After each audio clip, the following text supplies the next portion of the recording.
এটা একটা Redmi note 11 set. এই সেটটা আসছে আমাদের কাছে, সেটা ডেট, সেট চালু হয় না।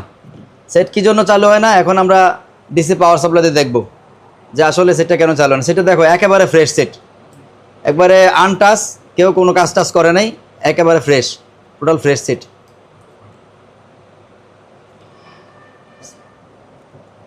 দেখো এখন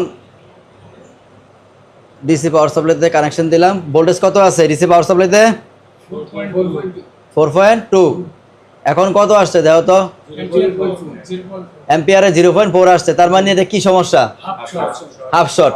তা আমি যে ক্লাসে বলছি ফুল short, half short, starting short, এই ধরনের শর্ট হলে কি সেট চালু হয়? চালু হয়? চালু হয় না। আমরা এখন বিভেদ পরিমাপ করব, বিভেদে দেখবো যে শর্ট আছে কিনা। বিভেদে কোনো শর্ট নাই, শর্ট আছে কিনা, ফরওয়ার্ডে কোনো শর্ট নাই। বিপিএস দেখবো,